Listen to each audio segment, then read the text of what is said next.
On today's Man of the Apes, we've got a lot of stuff to talk about and the in-between. I swear to God, if it had come to me, I was going to say the same thing. Oh, is that good food? Stop it. Oh, my gosh. I should have, if I'd been smarter, I should have done the Dean Martin. Hey, right there.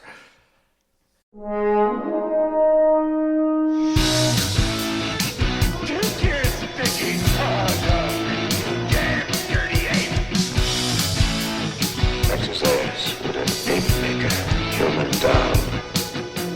It talks. With a divine bound. We are determined to know what the apes want. War or peace. They are a good human. It's a dead human. And if it is man's destiny one day to be dominated, then, oh, please, God, let him be dominated by such as you.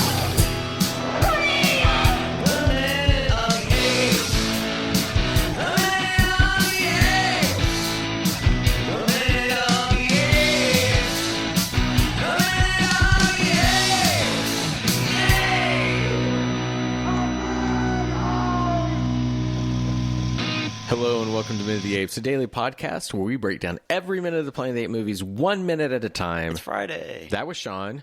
That's Richard. Oh, hi. Hey. And I'm Todd. We're back from minute 5. We are basically... We've done it, yeah. We've got through our first week. We are through the first week of I know. Conquest. Boy, that went quick. There's only like 19 more after this, I think. I know. I think we're doing them all in one day, aren't we? Yeah, let's do it. Let's go. All right. one movie in one day. Hunker down, boys. Could that be done?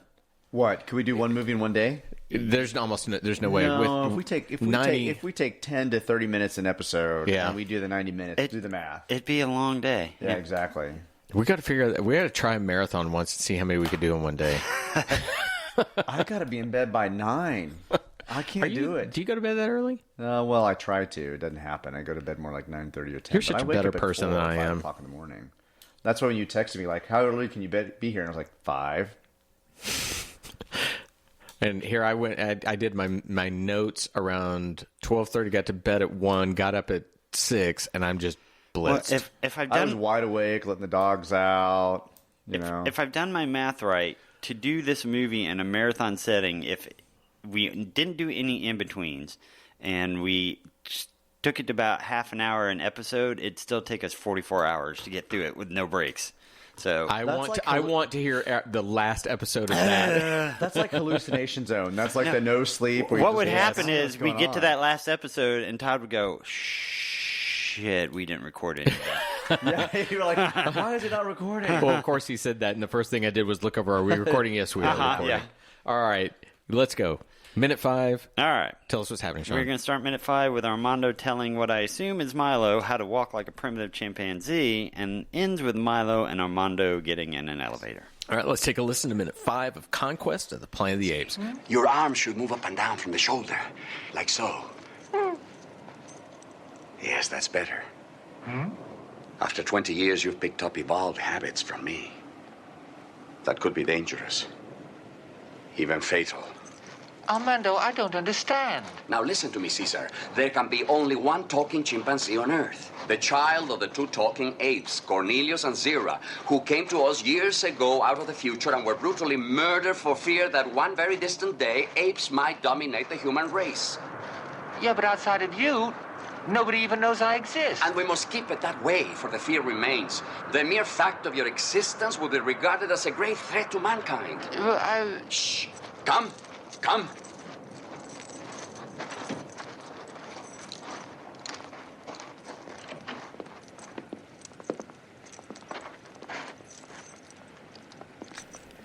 As minute 5, we've got a courtyard's worth of gorillas and chimpanzees, what I'm assuming is Milo, and I'm also assuming a planet's worth of humans. Okay, so this minute immediately with all that's happening, do they really think the audience is so dumb that they have to retell the story of the previous movie? Well, yeah, they do. too, and I'm glad they did it in such a simple, succinct form. They do. I agree with that, but at the same time, it just the way that he says it is like, okay, It's for the audience. It's not. yeah. It's, It is not for Milo. No. It is because he should know this by now. It's like a comic book. You have to assume that every comic book is potentially somebody's first comic book that they're reading, so you have to kind of recap what's the story is as part of the story, Right. and then go. Now, did you guys catch? We were complaining about him talking about what happened in the past, that Recapping little the recap. plot. But he says, "Listen to me, Caesar." Mm-hmm. Now, who's Caesar? I Well, think it's definitely not. Is it Milo? I mean, is this Milo? We're it's supposed Milo. to assume. Now, at some point does Milo decide he wants his own name and he chooses it, or well, that's weird because it's not like he has a slave name. His parents chose that for him based off another chimpanzee that died. So it's not an offensive name. So that's worth talking about. The audience who's watched these films knows what happens, but if you're watching 1, 2, and 3, and you come into 4, and we're familiar with Milo, and now you've got Armando talking to Caesar, reminding of what happened to Cornelius and Zira, I'm wondering where's Milo and who is Caesar? right? There's a jump here that's being made that is not spelled out in the first 4 minutes of this film that we know, maybe. I mean, Sean, do you know? Do I know what? You know who Caesar is? I can't remember if there was a Caesar mentioned in any of the previous movies. There's not, and where this George Lucas, this is exactly where they would go back and overdub the previous film. Re-edit it, Instead yeah. of Milo, it would be Caesar. Yeah. But Why choose this distinction of changing to Caesar other than the obvious? Because it's not as let's, if... let's assume that it's some type of subterfuge, that he's not really Milo. Okay. But that would mean that the Milo name got out someplace else. Because That's a good that's what I was point. going to say, because Dr. only... Brand and Dr. Dixon ratted that his name was Milo. Yeah, because only the people that were there knew that Milo was born and was named Milo, so the name Milo shouldn't be a spoiler for anybody out Okay, there. well, what if baby Milo got thrown into the drink at the end when they shot the baby?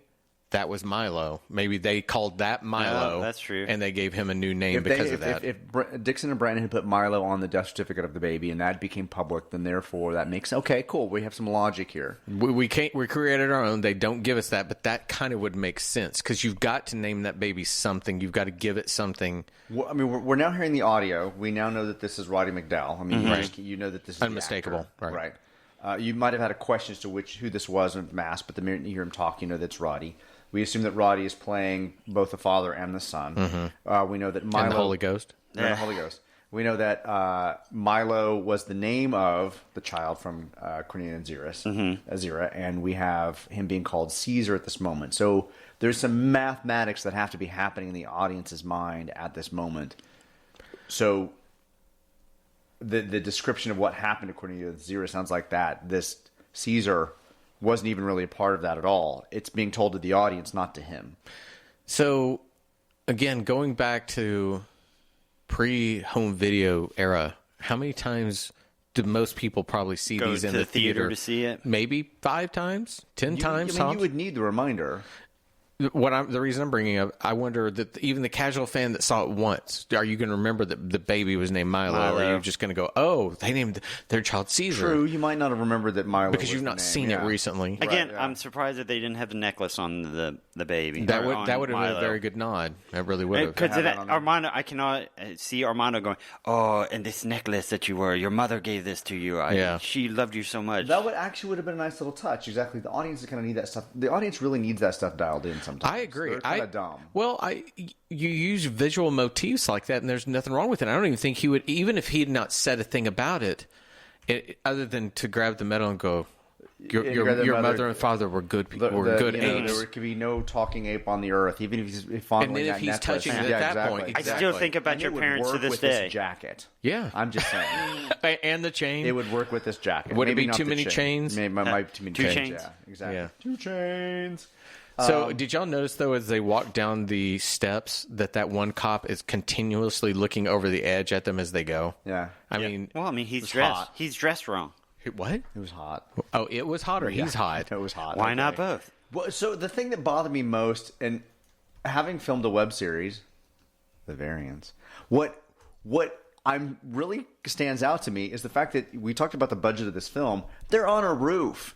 They're on a roof, walking down by the air condensing unit that blows Caesar's hair that he's kind of bothered by. Yeah. We've got the gravel on top of the roof. We've got the covered windows, and I'm like, man, this is a cheap set. Like there is nothing to make me think futuristic or prison or anything. They're just like, we just found this spot where there's nobody around on the top of a roof. That we can just chill. like that courtyard. They found a courtyard that looks futuristic, so they use that. They got permission to shoot on a roof, so they're using all the roof that they can. I mean, yeah, it's a really, really easy set, but it's a really, really cheap set, and this idea of what the helicopter is, whether it's a transportation system of the future or whether it's a pathway to the prison or something, is really just kind of ruined by the fact that it's just on a roof. There's nothing that says we're going somewhere futuristic. I mean, it feels really, really even for this era, we should have at least gotten like an escalator or something. Yeah, because I'm still wondering, is Armando, because the circus doesn't exist anymore, they're thinking that circuses aren't there anymore. So A, why is he riding in a helicopter? B, what does Armando do now that what is his that he has this gorilla with him, or not gorilla, chimpanzee with him, that he's flying in a helicopter? Why is he? What is this? Even today, if you're flying in a helicopter, you've got a little bit of money. It's not like you just go hop in a helicopter. I mean, that's a really good point. It's a really good point about the fact that what is Armando doing with Caesar in this scenario when the circuses are past? Like, what is Armando doing now for a living? So, to be fair, though, with science fiction, isn't the best science fiction when they're saying this is, at that time, 19 years in the future when they release it? Isn't the best science fiction when you do a small twist to logic and don't go for escalators and all these kind of things that make it look futuristic? You're just saying here's this future. It's slightly different, and so far the only slight difference is that apes are serving humans. Well, and so you don't necessarily have to have helicopters with jet engines. You don't have to have all this stuff. It's just taking the conventions that you have now, stripping away all color and all variations from what we see, and that's their futuristic part to it. It's a roof. I'm still mad. So I'll say this. I liked the way that Thompson shot, even through the steps, the things, again, in front of them that makes it feel oppressive. Well, they have a conversation in which there's like some faucets, some valves. That are like obstructing the view. I mean, he's constantly moving in and out of objects to make us uncomfortable, like we're overhearing a conversation because we're not a part of the conversation. So he does that very, very well. I'm not saying it's not shot well or not done well. I know you're not. I'm just disappointed that I'm on top of a roof. Well, I could have shot there. I could have filmed a series there. You want to talk about disappointing? Did you notice that the door that they go through says exit on both sides of it? How does that work? If you're on the roof going in, that's not an exit. But if you're in the building going out, I can see that as an exit. But you can't exit both ways. It's either an entrance or an exit. It's going to be the lamps of the last movie that didn't light up, shone over nothing. It's going to be that one file cabinet on the desk. So here's what he says. Caesar reminds him, but outside of you, no one knows I even exist. All right. So he admits that he is the child. Armando says we must keep it that way. The mere fact that your existence could be regarded as a great threat to mankind when you realize how apes are treated. He trails off. What were you going to say? And then he comes back and says the comradeship of the circus where humans are kind to animals is very different from what you're about to see. What difference? Don't talk from now on. I mean, he's basically saying the apes that we saw don't talk. Do you know the thing when you're talking about that you're on a roof and it bothers you? Do you know what really bothers me about this entire scene? That here we have these characters that we know one of them. We're pretty sure we understand who this other one is. And we're supposed to be keeping it secret that one of them can talk. Yet they have a conversation that should the winds up on that roof carry the sound waves to where they can hear them. They're like, hey, who are you talking to? When they get on an elevator that could have be relatively safe, closing doors, and they could have this conversation, Armando should be going, shh, wait, not here. Then get into it. That would have worked. That whole scene bugged me because Correct. I'm like, dude, you're not being real smart. And then in coming minutes, there are still times where I'm like, if I'm trying to, keep my child safe, I tell them we aren't doing this here. There would have been something a little more. I actually, just based upon what I read in the script and what we're talking about now, it would have been nice for Dane to be a little more subtle in this moment where he comes down the stairs, they get down to the quiet, and he grabs his little necklace around his neck and he goes, Caesar, you're doing well. Caesar still doesn't talk. Right. And he kind of says, we're doing this for your mother and your father. Right. We're doing this for